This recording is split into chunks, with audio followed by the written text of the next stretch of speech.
Hello friends, welcome to एलिफर academy. Fourier transform के 5th video lecture में आज हम फोरियर ट्रांसफॉर्म पर बेस्ड कुछ इंपॉर्टेंट प्रूफ करेंगे जिनके ऊपर बेस्ड यूनिवर्सिटी एग्जाम्स में काफी क्वेश्चन पूछे जाते हैं। तो चलिए शुरू करते हैं। प्रूफ नंबर 1 आपकी स्क्रीन पर ये रहा। इसमें हमें शो करना है कि Fourier sine of x F x बराबर होता है minus d by d s of Fourier cosine of f x के। यानी अगर आपके पास एफ एक्स का फोरियर कोसाइन है और उसका आपने एस के रिस्पेक्ट पर डिफरेंशिएशन कर दिया तो वो नेगेटिव के साथ इक्वल आता है फोरियर साइन के एक्स एफ एक्स के लिए। तो देखिए इसका प्रूफ क्या होगा। हमारे पास फोरियर कोसाइन ट्रांसफॉर्म होता है जिसको हम एफ सी एफ एक्स कह सकते हैं, equal integration limit 0 to infinity f x into cos s x d x. ये हमारे पास फॉर्मूला है फोरियर कोसाइन का। अब हम क्या करते हैं, इसका s के रिस्पेक्ट पर डिफरेंशिएशन करते हैं। तो देखिए क्या होगा, d by d s of f c f x equal integration में limit 0 to infinity f x अपनी जगह है, कॉस एस एक्स का डिफरेंशिएशन होगा माइनस साइन एस एक्स और s का कॉफिशिएंट x और आएगा तो वो हमने ब्लू कलर में x dx लिख दिया है। अब क्या कर सकते हैं, इसको थोड़ा ठीक करके लिखें तो नेगेटिव साइन लेफ्ट साइड पे लेके आए, d by d s of f c f x equal integration limit 0 to infinity. अब हमने x और एफ एक्स को एक ब्रैकेट में रखा into sine s x d x.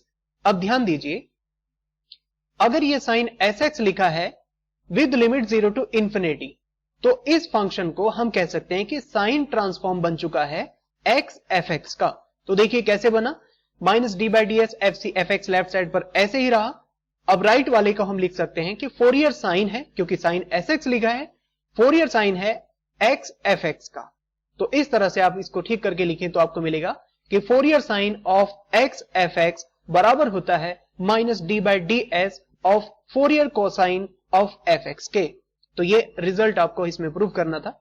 तो इसमें करना आपको कुछ नहीं है, फोरियर कोसाइन का फॉर्मूला लिखना है, उसका s के रिस्पेक्ट पर डिफरेंशिएशन करना है और फिर x एफ एक्स को एक साथ रख के देखेंगे तो आपको फोरियर साइन का फॉर्मूला बन जाएगा और इस तरह से रिजल्ट प्रूव हो जाएगा। तो एक रिजल्ट तो ये है भाई।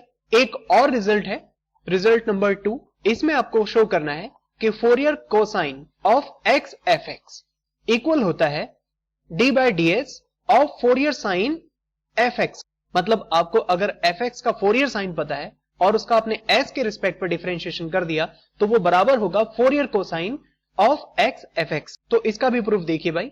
इसमें हमारे पास फोरियर साइन ट्रांसफॉर्म का फॉर्मूला होता है एफ एस एफ एक्स। जैसे हमने पहले फोरियर कोसाइन का फॉर्मूला लिखा था, अब इसमें हम फोरियर साइन का फॉर्मूला लिख रहे हैं एफ एक्स के लिए, equal integration limit 0 to infinity f x into sine s x d x आ गया। आपको फिर से s के रिस्पेक्ट पर डिफरेंशिएशन करना होगा तो क्या बनेगा, d by d s of Fourier sine f x equal integration limit 0 to infinity f x ऐसे ही आ गया। देखिए साइन एस एक्स का डिफरेंशिएशन s के रिस्पेक्ट पर cos एस एक्स होगा और s का कॉफिशिएंट x और आएगा जो ब्लू कलर में हमने x लिखा है इंटू डी एक्स। अब क्या कीजिएगा, x एफ एक्स को एक साथ लिख दो तो कुछ ऐसा बनेगा, d by d s of Fourier sine f x equal integration limit 0 to infinity. हमने यहां पर x f x blue colour में एक साथ लिखा है into cos s x d x.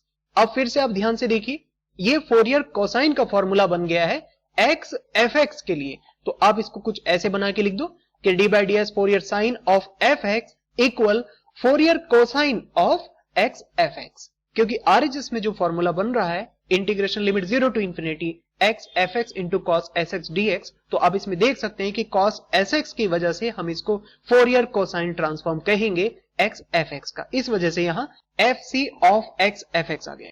या फिर इसको ठीक करके लिखेंगे तो ये कुछ इस तरह से लिखा जा सकता है कि Fourier cosine of x f x बराबर d by d s of Fourier sine of f x के। तो ये दो रिजल्ट काफी इंपॉर्टेंट है, इनके ऊपर एग्जाम्स में काफी क्वेश्चन पूछे जाते हैं जो कई बार ऐसा लगता है कि बहुत टफ क्वेश्चन हैं, लेकिन इन फॉर्मूलों के यूज करने से बहुत इजीली आपसे वो हो जाएंगे। तो देखते हैं कुछ क्वेश्चन इनके बेसिस पर। क्वेश्चन इसमें आपसे पूछा है कि फोरियर साइन और कोसाइन ट्रांसफॉर्म निकालना है x इंटू ई की पावर माइनस ए एक्स का। ये क्वेश्चन बहुत बार एग्जाम में पूछा जाता है और इतना आसानी से इसका फोरियर साइन और कोसाइन ट्रांसफॉर्म नहीं निकाल सकते जब तक कि आपको ये दो फॉर्मूले जो अभी हमने कराए हैं ये आपको ना पता हो। इन सभी क्वेश्चंस की पहचान ये है कि इसमें फंक्शन के साथ x मल्टीप्लाई में होता है तो तब ये फॉर्मूले लगते हैं। तो आपको इसमें e की पावर माइनस ax का Fourier sine Fourier cosine transform निकालना है और उसके साथ इन जो फॉर्मूलों को हमने अभी किया उनकी हेल्प से हमें इस फंक्शन का फोरियर साइन और कोसाइन ट्रांसफॉर्म निकालना होगा। तो देखिए क्या होगा, हम फोरियर साइन ट्रांसफॉर्म e की पावर माइनस ax का निकालेंगे, जिसके लिए हम फॉर्मूला लिख सकते हैं fs of fx equal integration limit 0 to infinity fx into sine sx dx आ जाएगा। फोरियर साइन निकाला जा रहा है। अब यहां पर fx की वैल्यू e की पावर माइनस ax यूज कर रहे हैं तो देखो कुछ ऐसा बनेगा, fs of fx equal integration limit 0 to infinity e की power minus ax sine sx dx आ गया।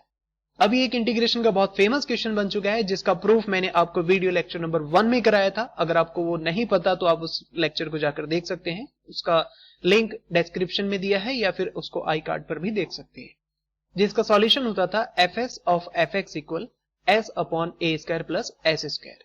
ये हमने पहले फोरियर साइन ट्रांसफॉर्म में भी किया हुआ है, जिसको आप वीडियो लेक्चर नंबर 3 में देख सकते हैं। अब हमारे पास जो रिजल्ट है वो ये है कि Fourier cosine of x fx बराबर होता है d by d s of Fourier sine of fx के। तो इस फॉर्मूले के बेसिस पर हम कह सकते हैं कि Fourier cosine of x into e की पावर माइनस ax बराबर होगा d by d s of s upon a square plus s square के, क्योंकि ये फोरियर साइन है e की पावर माइनस ax का। और जब हम इसका डिफरेंशिएशन करेंगे s के रिस्पेक्ट पर कोशेंट रूल लगा करके तो आपको ये लाइन मिल जाएगी fc of x into e की power minus ax equal a square minus s square whole upon a square plus s square का होल स्क्वायर। तो इस तरह से आप इस क्वेश्चन का जो कि x e की पावर माइनस ax है उसका हमने फोरियर कोसाइन निकाल दिया है। अब हम चलते हैं इसी फंक्शन के फोरियर साइन के लिए। तो उसमें हम क्या करते हैं, फोरियर कोसाइन का फॉर्मूला लगाएंगे e की पावर माइनस ax के लिए। तो वो क्या होता है भाई, Fourier cosine of fx equal integration limit 0 to infinity fx into cos sx होता है। अब इसमें हम e की पावर माइनस ax रख देते हैं तो कुछ ये ऐसा बनेगा। और इस क्वेश्चन को भी मैंने वीडियो लेक्चर नंबर 4 में आपको कराया हुआ है, आप चाहें तो इसका प्रूफ देख सकते हैं। वहां हम डायरेक्ट यूज कर रहे हैं कि fc fx equal a upon a square plus s square आ जाएगा। अब हमारे पास जो रिजल्ट है वो है Fourier sine of x fx equal है minus d by d s of Fourier cosine of fx की। तो जब हम fc fx की वैल्यू इस रिजल्ट में रखेंगे तो हमें मिलेगा fs ऑफ x e की power minus ax equal minus d by d s और fc fx की वैल्यू आ गई a upon a square plus x square.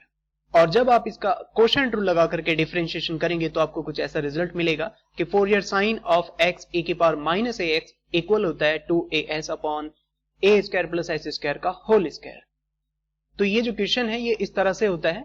आपको इसमें पहले फोरियर साइन ऑफ e की पावर माइनस ax पता होना चाहिए, फोरियर कोसाइन ऑफ e की पावर माइनस ax पता होना चाहिए, और फिर इन रिजल्ट का यूज करते हुए आप इन दो वैल्यूज को निकाल दोगे कि Fourier cosine of x e की पावर माइनस ax क्या होता है और Fourier sine of x e की पावर माइनस ax क्या होता है।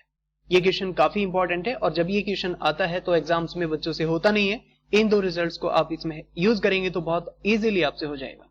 एक और इंपॉर्टेंट क्वेश्चन है क्वेश्चन नंबर 4। इसमें भी आपको फोरियर साइन और कोसाइन ट्रांसफॉर्म निकालना है फॉर द फंक्शन x की पावर n-1 के लिए, जहां पर n पॉजिटिव नंबर है। तो ये क्वेश्चन भी बहुत इंपॉर्टेंट है भाई, इसको ध्यान से समझना।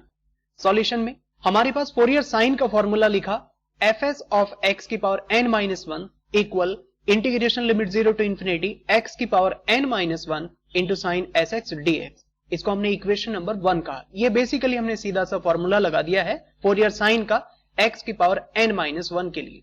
उसी तरह से फोरियर कोसाइन का फॉर्मूला हमारे पास होता है, उसमें हम cos sx लिख देते हैं तो आपको इक्वेशन नंबर 2 मिल जाएगी।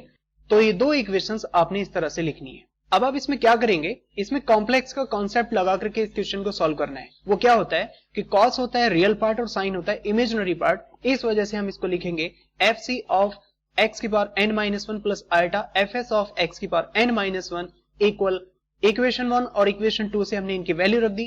पहले आया है integration limit 0 to infinity x की power n-1 into cos sx dx plus iota, बाद में fs की वैल्यू आ रही है integration limit 0 to infinity x की power n-1 into sine sx dx।